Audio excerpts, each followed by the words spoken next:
नगर परिषद डीडवाना की आज बजट बैठक प्रायोजित थी।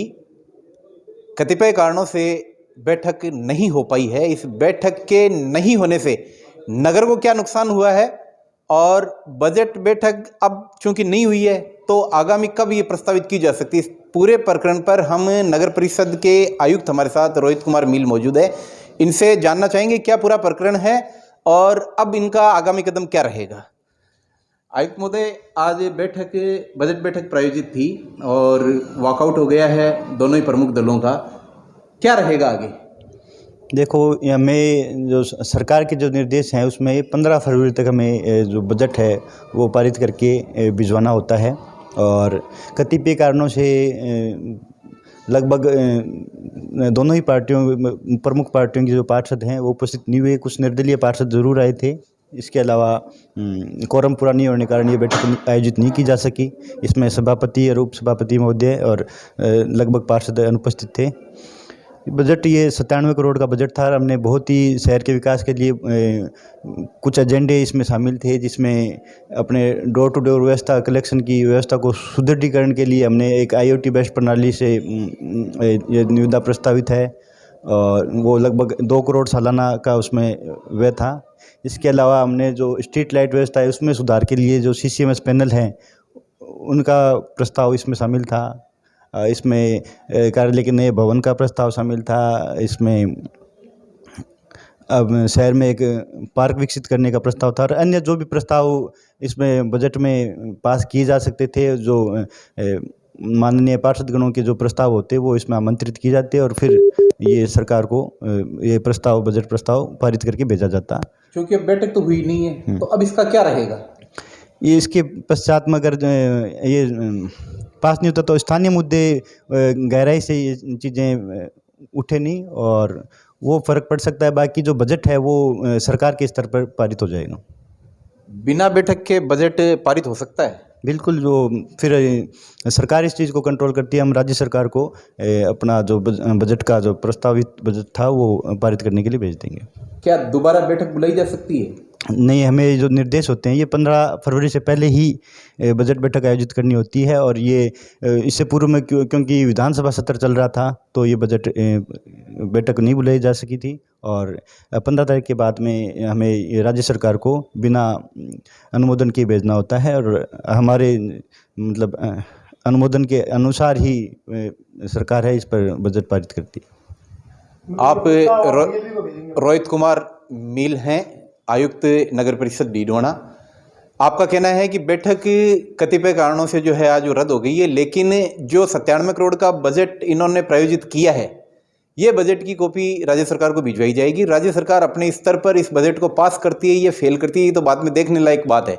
लेकिन नगर ने जिन पार्षदों को नगर विकास के लिए चुन करके भेजा है और उनका राजनीतिक कारणों से ऐसी बैठक में नहीं आना कहीं न कहीं एक बड़ा सवाल जो है वो नगर के सामने छोड़ करके चला गया है। बजट बैठक जो है वो कैंसिल हो गई है, रद्द हो गई है और नगर परिषद डीडवाना के आयुक्त ने जो कारण बताए हैं वो एक तरफ है, दूसरी तरफ आज पार्षदगण हमारे बीच में मौजूद है। हम इनसे जानना चाहेंगे कि क्या मौजूद इस पूरे मामले का रहा और किस तरीके से इन लोगों ने वॉकआउट किया है। हमारे साथ उमेद खान जी वरिष्ठ पार्षद मौजूद है, इनसे जानना चाहेंगे क्या है पूरा प्रकरण। प्रकरण ये सर 13/2/2023 को जो पूर्व बजट मीटिंग की गई थी उसके अंदर ये भयंकर विरोध हुआ था मीटिंग का कि पार्षद सुनी नहीं जा रही है, ना एजेंडा रखा जा रहा है। वहाँ पे श्रीमान आयुक्त महोदय ने आश्वासन दिया था कि हफ्ते भर में 10 दिन की मीटिंग दोबारा रख ली जाएगी, लेकिन बराबर 12 महीने हो गए हैं, कोई मीटिंग नहीं है, ना पार्षद सुनी जाती है। उसके बाद में सभी 22 में लिख के दिया कि विकास के मैटर के अंदर थोड़ा मीटिंग रखी जाए, लेकिन आयुक्त महोदय मीटिंग रखी गई। उसके बाद फिर इन मीटिंग रखी गई जो बजट की रखी है, बजट दूर चर्चा होती नहीं है। सभी मेम्बरों ने यह कि पहले हमारे विकास के बारे में शहर की एजेंडा रखे जाए, वो मीटिंग रखी जाए, उसके बाद के बजट मीटिंग रखी जाए। इस बात आप उमेद खान जी आप बता रहे हैं कि पूर्व में 1 साल पहले जो 13 फरवरी 2023 को जो मीटिंग हुई थी उस मीटिंग के अंदर 1 हफ्ते का आश्वासन, 10 दिन का जो आश्वासन दिया गया था, उसके बाद भी कोई मीटिंग नगर परिषद डीडवाना द्वारा आयोजित नहीं की गई, उसके कारण इन्होंने वॉकआउट किया। हमारे साथ में एक और गजेंद्र मोठ पार्षद मौजूद, इनसे भी जानना चाहेंगे ये जैसे नगर पालिका में जो एक्ट है उसके हिसाब से 1 साल के अंदर 5 मीटिंग होनी चाहिए, 6 मीटिंग बजट को सब। जबकि 1 साल पहले मीटिंग हुई थी, वही बजट की हुई, और अभी भी बजट की मीटिंग है। 1 तारीख को हमने 21 पार्षदों ने लिख के दिया था कि हम इसके लिए हमें विशेष बैठक बुलाई जाए, और उसमें 7 दिन का टाइम में विशेष बैठक बुला सकते हैं, लेकिन वो नहीं बुला के केवल ये बजट की मीटिंग बुलाई। इसलिए ये अपनी ये हठधर्मिता दिखा रहे हैं कि भाई जनता के जो मुद्दे हैं वो सदन में नहीं आए। आप गजेंद्र जी मोट है, आपका भी कहना है कि जनता के मुद्दे जो है वो बैठक में नहीं आए, और बैठक में जब मुद्दे ही नहीं रखे तो कैसा विकास। हम एक बार पुनः उमेद खान जी से जुड़ना चाहेंगे। उमेद खान जी से इनके पास में एक लिखित ऑर्डर है, उस पर बात करेंगे। किस तरीके का लिखित ऑर्डर है और क्या है ये पूरा मामला? ये बोर्ड मीटिंग की प्रोसीडिंग है। इन्होंने ये आयुक्त महोदय ने लिख के दिया था मीटिंग की, बोर्ड मीटिंग की प्रोसीडिंग है पिछले बजट की। इसमें इन्होंने सभी मेंबर आश्वासन किया था। उसके बाद इन्होंने किसी प्रकार की कोई मीटिंग नहीं रखी 12 महीने, फिर वापस बजट की मीटिंग रखी गई है। हमारे पास साथ वरिष्ठ नेता पार्षद रघुनाथ दास जी मोट भी जुड़ गए हैं। इनसे जानना चाहेंगे कि आज का जो वॉकआउट रहा है इस पर क्या कहेंगे?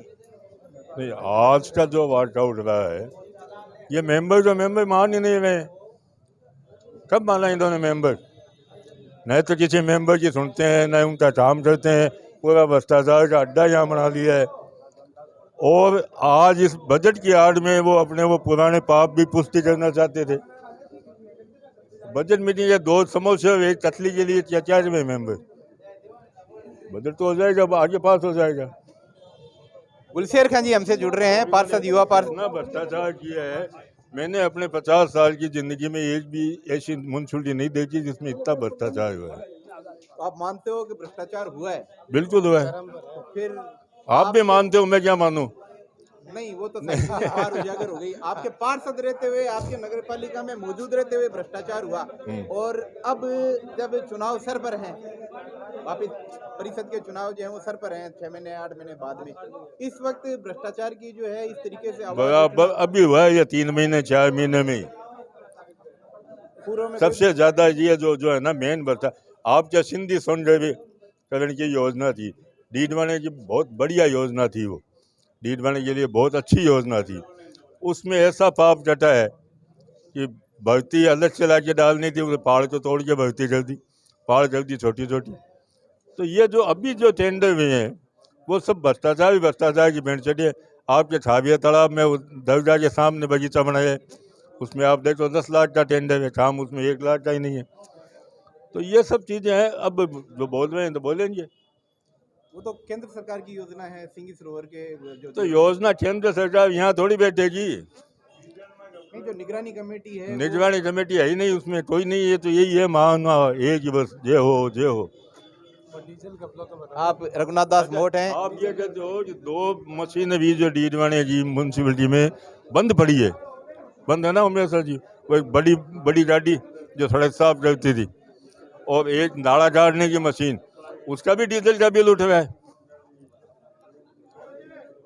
मतलब ये एक भी जगह इन्होंने नहीं एक छोड़ी। बड़ा सवाल अपने आप में कि 2 मशीनरी जो बंद पड़ी है उनके डीजल का जो पे है वो बन रहा है और उठ रहा है, तो ये कहीं ना कहीं एक विचारणीय सवाल है। हमारे साथ में गुलशेर खान युवा पार्षद हैं, आप निर्दलीय जीत करके आए थे।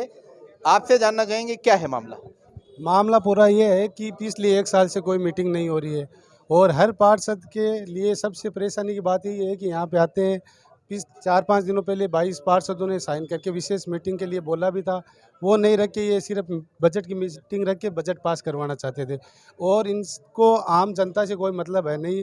फुल नगर पालिका के सारे अधिकारी भ्रष्टाचार से लिप्त हैं, और नरेगा से लेके पेट्रोल डीजल, किसी भी गाड़ी सफाई, हर चीज़ में इनका फर्जीवाड़ा साफ है। किसी से भी बुला के पूछ लो, वो सब बता देंगे। और सबसे बड़ी समस्या यह है यहाँ की कि जनता आती है यहाँ डीडवाना की अपने काम करवाने के लिए, यहाँ पे कोई अधिकारी मिलता ही नहीं है। दूसरी सबसे बड़ी बात एक और है कि यहाँ पट्टे के लिए आते हैं लोग, उनको बगैर किसी वजह के पट्टों के लिए घुमाया जाता है। पट्टे बने हुए यहाँ रखे जाते हैं, ये सोचते हैं कोई हमें 2 रुपया 4 रुपये दे के कैसे भी सेटिंग करके हमसे पट्टा ले जाए। युवा पार्षद गुलशेर खान ने विस्तृत रूप से बताया कि किस तरीके का भ्रष्टाचार जो है वो नगरपालिका में व्याप्त है, क्योंकि कथित तौर से भ्रष्टाचार को लेकर के लंबे समय से मीडिया ने भी, चाहे वो पत्रावलियों के गायब होने का मामला हो, चाहे कचरा निस्तारण का मामला हो, चाहे नरेगा में पौधरोपण का मामला हो, ये मामले उठते रहे हैं। और अब चूंकि परिषद के जो चुनाव हैं वो 6 महीने 8 महीने बाद में सर पर है, लोकसभा के बाद में ये चुनाव होने हैं, और ऐसी स्थिति में सारे पार्षदों का एक साथ वॉकआउट करना नगर परिषद डीडवाना के लिए एक बहुत बड़ा सवाल छोड़ करके गया है। और इस बजट का पास नहीं होना नगर डीडवाना के लिए बहुत बड़ा एक जो है वो नुकसान साबित हो सकता है। 97 करोड़ का जो कथित तौर से बजट बताया जा रहा है वो अब किस रूप में हमें मिलेगा ये आने वाला वक्त ही बताएगा। एक बार हमारे साथ में वरिष्ठ पार्षद नासिर मॉडर्न भी जुड़ चुके हैं, इनसे भी जानेंगे कि आज का जो वॉकआउट रहा है उससे नगर को नुकसान कितना है और किस तरीके का भ्रष्टाचार नगरपालिका में रहा है।